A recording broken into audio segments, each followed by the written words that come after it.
Hello guys, eto simple safety tip lamang po sa kung paano natin binubuksan ang ating pressure cooker or kahit sa mga baguhan pa lang na gumagamit ng pressure cooker. Now, kung ano yung pinaka-safe kung paano siya buksan nang hindi, kasi napakadelikado niyan.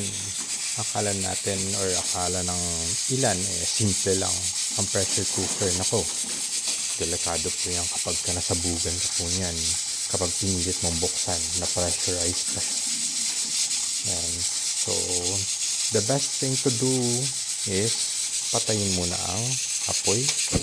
Yan, off muna ang apoy, then tanggalin ito. Mabilisan, ingat na hindi ka masingawan kasi napakainit ng singaw niyan. Yan, 1, 2, 3. Yan, okay. Yan. Uubusin lamang natin ang pressure dapat. Yan, ang nilalaman niya na pressure, uubusin. Grabe yan, mataas ang mataas ang inaabot. Yan, konting lang yan, patience lang sa paghintay na maubos ang laman na pressure. Kasi may yan, paikot dyan, may rubber gasket yan na para matrap ang pressure na hindi sumingaw. So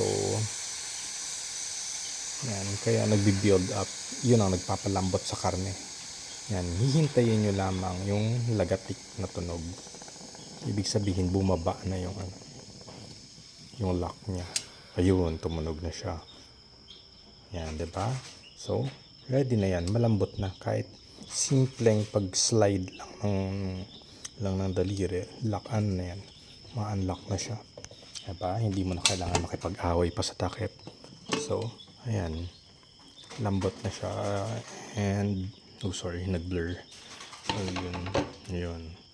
So, yun lang guys. Short safety tip kung paano mag-open and mag-operate and or ang paggagamit ng pressure cookers natin sa mga mahihilig manghusina, mahihilig magluto.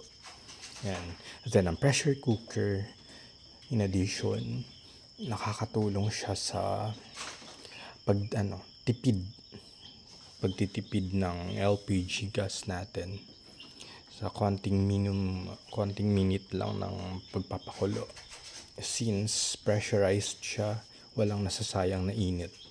Mabilis lumalambot ang karne or anything na pinalalambot natin.